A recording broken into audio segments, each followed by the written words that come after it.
3 Points of Articulation podcast.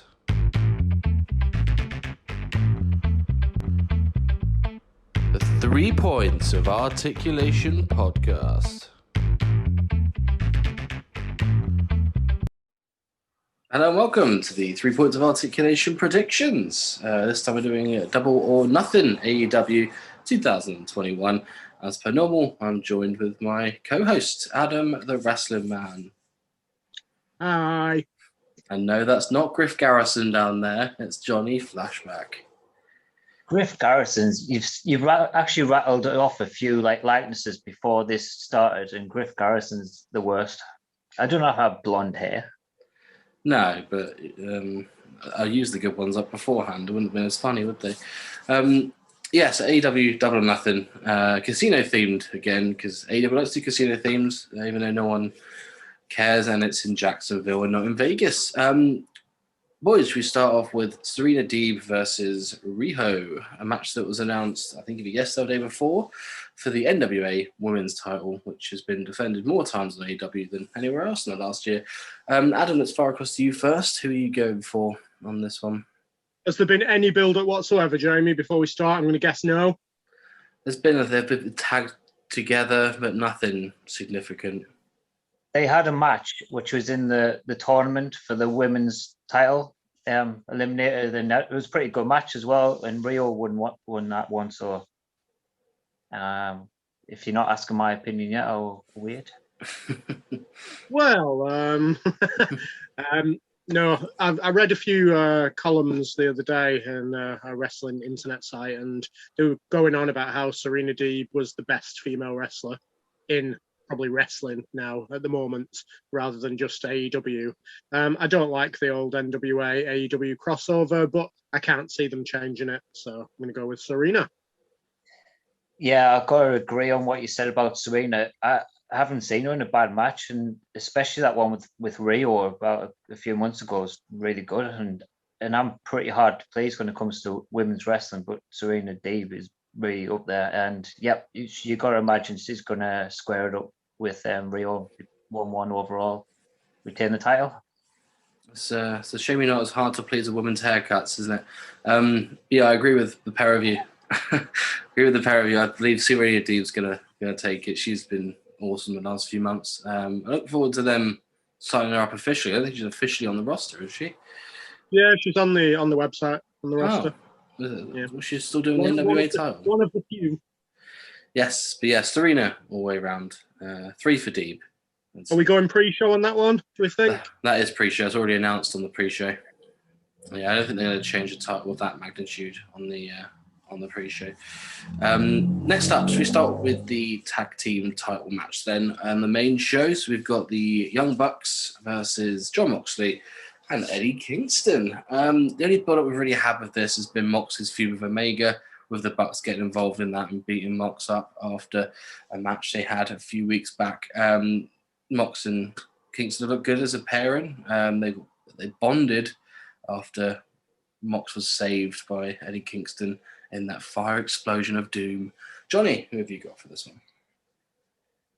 Yeah, I mean, if you want to go back to the Revolution and the bonding session they did, I think we'd all rather forget that one. But I seen this match coming a mile away, really. You could see that it was just heading that way as soon as the Bucks had super kicked Moxie, really. So I can't see Moxie and Kingston winning this, retain for the Bucks. I don't know, it's far across to you. Who have you got next on this one? Yeah, well, what a role Moxley and Kingston have been on at the moment. They seem to appear on, I think they were on all 3 shows in 1 week. Grabbing victories, whether it was singles or a tag team. But it's really rushed. They've been rushed and given this title shot really quick, which doesn't sit well with me. Could be for one or two reasons. Either it's because they're going to give them the victory and invest in them, or it's because one of them, maybe Moxley, is going to go off and do something else. I'm going to go for the second, so I'm going to go Bucks to retain.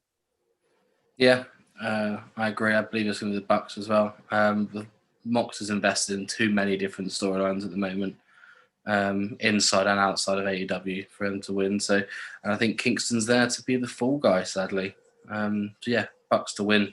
I'm not sure who they're going to have a match with afterwards or rivalry with afterwards, but interesting to see, in a way. I can imagine the brothers getting involved in this one, and then Moxley and Kingston move on to fight them, maybe go to Impact. Oh, what we all want. Speaking of tag team matches, let's move on to Sting and Darby Allin versus Scorpius Sky and Ethan Page. Only put up for this was when Darby Allin was the TNT champion, and Ethan Page and Scorpius Sky just sort of stared at him from the crowd. They combined over their hatred for him, I believe. Sting, once again, has just not really done much in this storyline, but it's there. It's a match. Sting's on the card. It'll get some viewers in. It's not been a bad build-up, but for me, personally, I'm going to go with Sting and Darby Allin to carry on this tag team that they've been on a roll with. Johnny, you next. I can't see Sting losing in a pay-per-view, so that's simply the answer. I think Allin and Sting will win this one. Although I guess there is something to be said about keeping a push up for Scorpio and Page being like these sort of up-and-coming new breed type characters, but I still don't think they're going to have Sting lose at this point. Yeah, I mean, you make a good argument, both of you, but I am going to go against it. I think Page and Scorpio, this is what the momentum that they need, and I think a shenanigans victory wouldn't take anything away from Sting and Darby, but would give a lot to Scorpio and Page. But Sting and Darby, you were talking about tag team challenges. Maybe that's where they're going. Maybe Sting and Darby are going to challenge for the tag title, but I'm going to stick with Page and Sky to win. Controversial. Who are you thinking shenanigans-wise? Who's going to... I think just like a cheeky, like illegal move followed by roll-up type of job. Oh, classic. Or maybe like Christopher Daniels or Kazarian. They've never really had an SCU breakup, probably, have they? So that was so really badly done. If you want to just briefly talk about that, the camera just panned away from them on when they got beat for the final time, which means that to break up, they went to the back with Moxley and Kingston in a dressing room, throwing the book stuff around, instead of like really like putting the storyline down. Very poorly done. I don't understand why Kazarian at least isn't on the card tonight on Double or Nothing. There's a TBA to be announced, isn't there? It's got to be somebody not in the company, you'd think. Fingers crossed. We'll come to that in a second, but next up we've got the Pinnacle versus the Inner Circle, so the Stadium Stampede match. So this one, the build-up for this has been going on for what feels like 3 years. MJF and Chris Jericho have had a big rivalry over the last few months. Blood and Guts match we covered in our latest episode of the podcast. If you guys fancy, you're going to watch that. Stampede last year, I enjoyed it. There's some mixed reviews on there, but all in all, Johnny, what's your prediction for this one? I'm predicting a win for the Inner Circle. This is twofold in the fact that Jericho lost last year and he's going to want to get that win back. And Jericho, let's say Jericho, it is Jericho really. His ego needs to win, both on the account of losing last year and losing the War Games match. Yeah, the Inner Circle have just they've not been in it. I mean, we can see from the Fantasy Wrestling League every week that they're just not scoring points. They've not been on shows. They've been in backstage skits, yeah, but they've just not been doing anything. So it's time for the members of the Inner Circle to step up, shine. Inner Circle. See, for me, this is a coin flip, but rather than a coin flip, I figured it would be funner to have a little duck race. So we've got the Inner Circle and we've got the Pinnacle. Didn't know who was going to win. I figured this would be the best way forward. Let's see who I'm going to go for in this one. This could be more exciting than the match. It could be more exciting than the match. If only... Oh, it doesn't work. It doesn't work. Well, that was well planned, Mr. Wills. That would have been thrilling, that would have. Well, in my head, I'm going to go with the Inner Circle. That's what I was leaning more towards anyway, if the Ducks would have aligned. But alas, they didn't. But maybe next time we'll have a look at a duck race or edit one in, either way. Inner Circle for me. I think, yeah, I agree with Adam. It's just the momentum they need to build up. Plus, I've got Sammy Guevara on my fantasy wrestling league team, so hopefully I can have my cake and eat it too. Miro versus Lance Archer for the TNT title. Build-up wise on this, Lance Archer had a good little storyline going on, potentially could have been with Darby Allin, where it was a big guy versus a little guy. Every week they were coming out, and then it sort of dragged on a bit and lost a bit of momentum, and then Miro won the belt, and then here we are. Adam, let's fire to you first. Miro or Lance Archer? Yeah, I mean, the simple answer is Miro. They're not taking it off him this early. They need to build him a little bit with his challenges. As far as Archer goes, I'm not really sure where he's going to go from here with a loss, which he is going to get. Lance Archer, what a story he has really from AEW. It's just disappointment after disappointment, letdown after letdown. They're not doing anything with him. When they start to do something, they change him from babyface to heel. It's going to be like the new Big Show, really, for AEW. The only question is that I had an idea for the TNT title that it should really be flip-flopped quite a lot, but they haven't done that in the past. I don't think they're going to do it at the moment, so I will still say Miro for the win. It's a bit of a, could potentially be a red herring, but obviously Miro is defending against Dante Martin tonight, which I know sounds silly. It's probably going to be a squash match for Miro, but it could be a potential spanner in the works on that side of things. But I'm going with Miro on this one as well, only because, yeah, he won it 2 weeks ago. They're not going to put it on him. They've built him up quite well. They've broken him away from Kip Sabian, who is actually injured now. But yeah, Miro for the win. I'm going to say quite convincingly as well, leading to Jake and Lance breaking up. Well, Jake does nothing anyway. That'd be the best for all parties. He just stands there doing nothing, and you can barely understand the word he says anymore, unfortunately. I don't think you could anyway, to be honest. He cut a good promo, I think, back in the late 80s, early 90s, but I think ever since then, it's just been absolute nonsense. Yeah, I do like the nice slow promo, though. Obviously, he delivers it in a bit of a mishmash at the moment, but a nice slow promo can be very effective. Like a snake. Hangman Page versus Brian Cage. Cage versus Page. Page in the cage. Build up for this has been Page versus Cage a few weeks back. The Team Taz attacked Adam Page before the match, beat him up a little bit. Brian Cage pinned him after that. Page hasn't been on TV since, which has been annoying for me, once again, in my fantasy team. But that's been the build up for it. Sorry, Johnny, go ahead.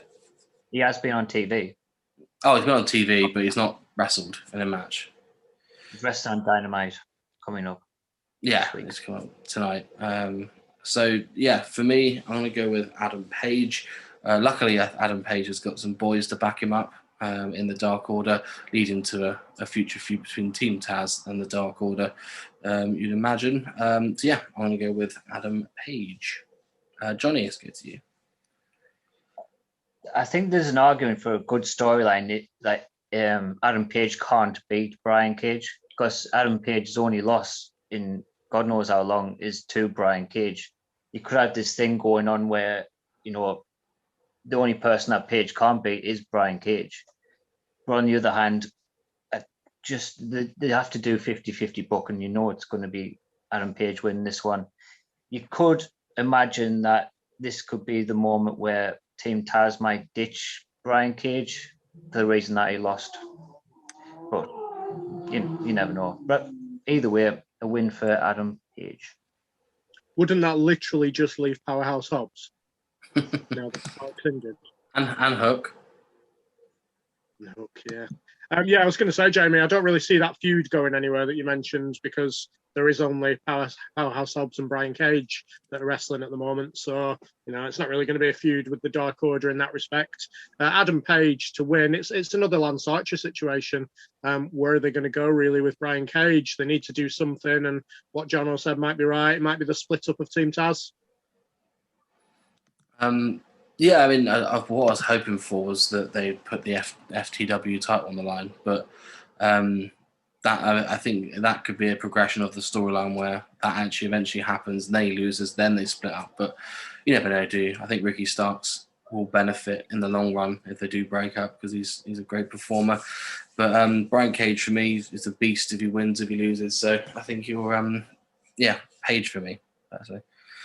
I think a better storyline there could be that Brian Cage has got this FWL title. If they break up, then it's Taz's mission, no pun intended, to go and capture that FTW belt back from in some ways. So it could be a good chase if they actually do that.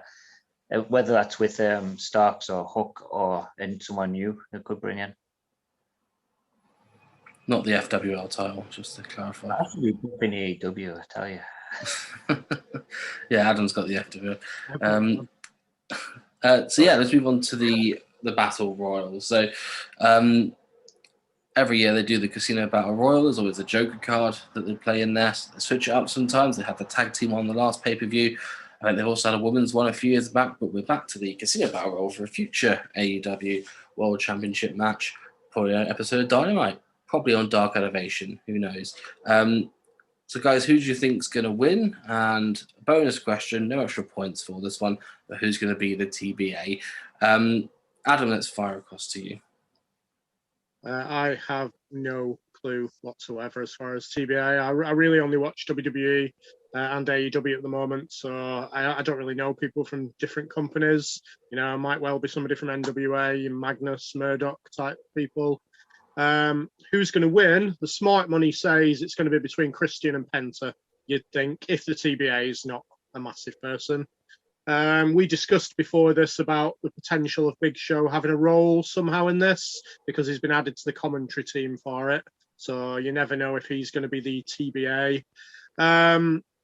I'm going to go for QT Marshall because I think his group, the Factory, needs something because they need to progress. There's more of them now, which means if they're just going to keep them as a little B team type of group, there's not really much point to them, and there's not really much point to them having that many members. So I'm going to go QT Marshall. Yeah, I don't think a heel's going to win this. Not a flat-out heel. I know Pentagon is, technically a heel at the moment, but he can also play the babyface, especially against Kenny Omega. Which spoilers for later on predictions, but not so obvious to everyone. Saying that, I can't bet against Christian with this one. There's just no other choice. It's a tough one. Is he going to come in first and outwork everyone? Of course, has to. It says it on his t-shirt. I'm going to go Christian Cage. Christian Cage. Another Cage for a win. Yeah, I agree. I think they've built it up for Christian to win. He come in and had a bit of an argument with Omega to start with, didn't he? A bit of a back and forward, and then nothing's happened the last few weeks. So I think they've let it die down a bit. And he's going to win this. No one's really going to care. And then we're going to get it on Dynamite on a throwaway episode. As far as the TBA, I think it is going to be Paul White. I think he's going to come out with a Captain Insano name because I know that AEW a few weeks back reserved that name. It might do, it might not, but it's going to come out the commentary desk and then start a rivalry with the Factory because they've had a bit of a hoo-ha last week. So it's going to be a mess either way. Christian to win, outwork everyone, or Paul White helping the Factory to win and becoming the heel commentator because they no longer have a go-go. Maybe. But your TBA, I wouldn't think too much into it. When there was a TBA last time in the Tag Team Casino Battle Royal, it just ended up being Jungle Boy and Luchasaurus. So, just be someone else on the roster that I forgot to add to the program. They had Ethan Page, didn't they, at that ladder match? No, it's a different match, though. Yeah, it's their TBA. But I think Tony Khan has said that it's expected to be the biggest pay-per-view ever. It's a new era for AEW, according to recent reports of Tony Khan. Why wouldn't you say that? So next up, speaking of a Go-Go and the Factory, it's Cody Rhodes and Wake Me Up before Anthony Go-Go. Adam, let's fire across to you first. So the build-up for this, mainly it's been between Cody Rhodes and the Factory and the split between the Nightmare Factory. Who are you going for? Why? This is a real 50-50 match for me. My head keeps going one way, then the other way. My head keeps going, Cody's ego will make him win. But then again, if he's up against a legitimate athlete, he might be willing to lose because he won't lose any credibility. I know on the Fantasy Wrestling League, because we've got a predictions competition at the moment, a lot of people have gone for a go-go on this one. For this video, I'll probably change my mind 3 minutes later. A go-go.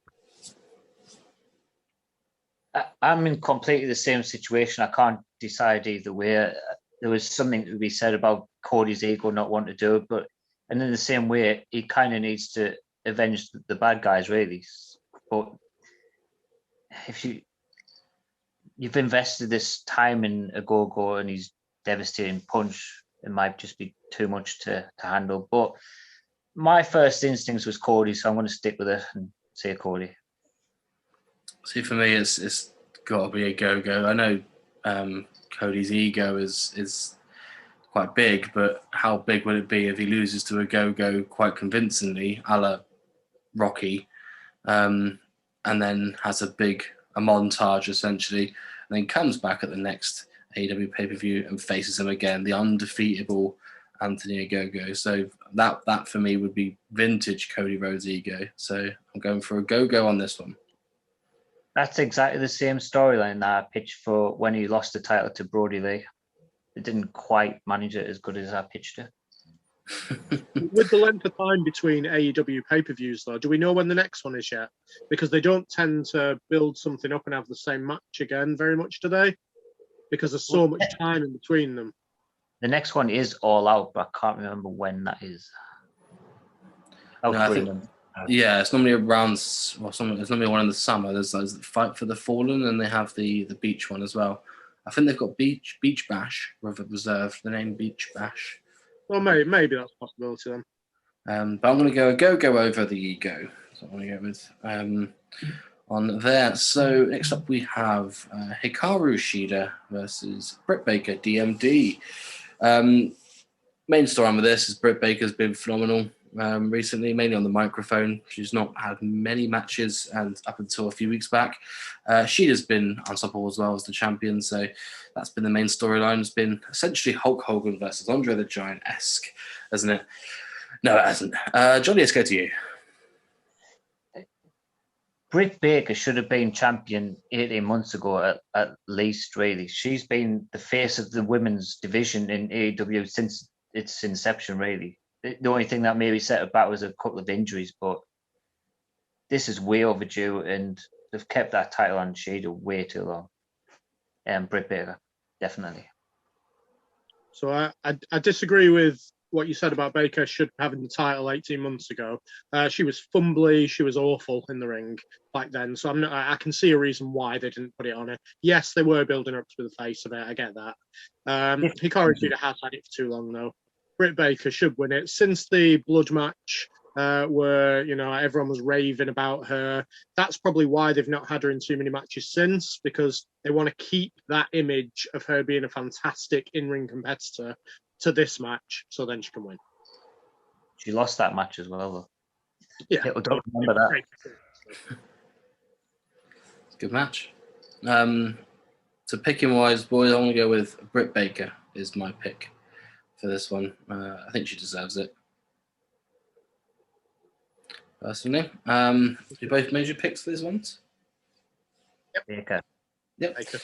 Baker all round, and the candlestick maker. So lovely. We finally come to the triple threat match: Kenny Omega versus Orange Cassidy and Pac. Another heel champion at the moment. A lot of heel champions in AEW. Almost like they can't book faces, isn't it? Adam, let's fire across to you. Let's see who you've gone for in the triple threat match. First of all, wowzers. Double or Nothing, one of the biggest pay-per-views of the year, and we have this match. as the probable main event. Knowing Cody, he'll put himself on last, but this is the probable main event, and what a disappointment. I mean, they're going to do well, don't get me wrong, the match is going to be all right, but as far as storyline can go, and as far as fans getting invested, nothing at all. Omega to win, pointless.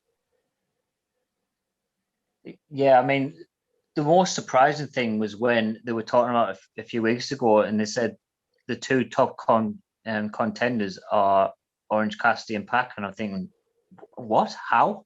Surely it should be Adam Page and Brian Cage, really, or surely those guys are the ones at the top of the division. Because I know Adam Page was for a long time, and then Brian Cage beat him, so surely at least one of them should have been considered here.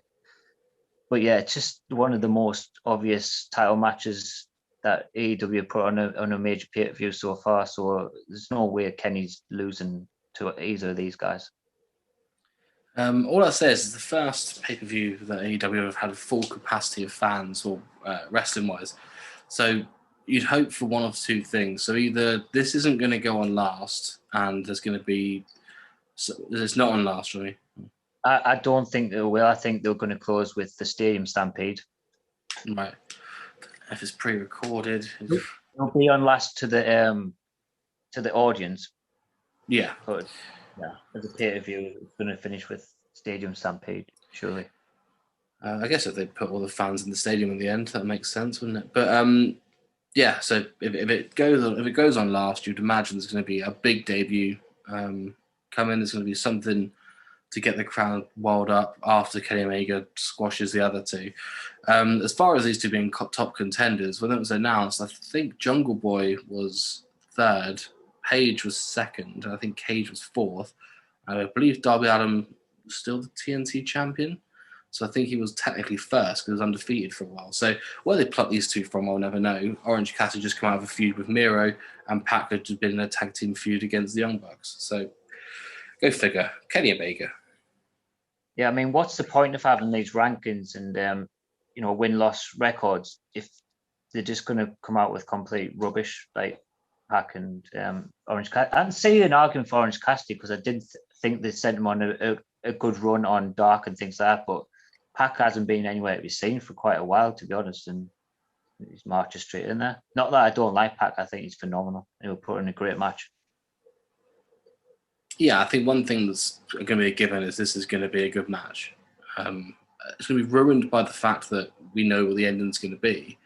But I think it is going to be a good match. There's going to be a lot of spots in there. And I think you could have done that with Pac versus Omega from last year. Have a rematch of that.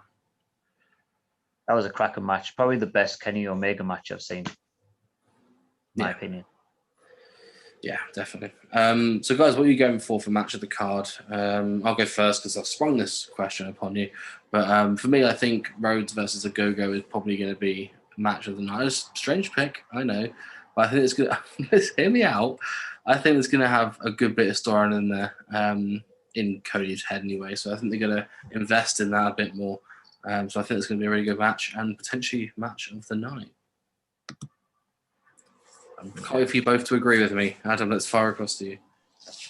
I mean, the main event, the title match is going to be a good match. It is. I'm not investing in it at all, but it is going to be a great match. The tag team match will be good, apart from Sting. I mean, Darby Allin, Scorpio Sky, and Ethan Page will whack out some good back and forth. But I think the storyline in the Page Cage match should make it good. So I'm going to go Page Cage. I'm so surprised you said that. I was thinking the same thing. Strangely, I think it's going to be the one that steals the show, to be honest. Adam Page usually does put pretty good matches, so yeah, I'm going to say that as well. Stay on the show. Lovely. Well, Cage is a really good wrestler. I was back in his Impact Wrestling days. He had a good match with anyone. I think he had a good match with Tessa Blanchard at one point, which is a lot about him. But yeah, boys, that's the whole match card covered. So as per usual, we'll be entering this into our predictions competition, which fingers crossed we can do on YouTube going forward, and then everyone can see how we're getting on in our predictions. So Adam, thanks for your predictions. All good. And 2004 Stephen Richards, thank you for your predictions. bit better than Griff Garrison. So Yes, cheers, Jamie. we'll tell that. See you guys in a bit. Here's your letters.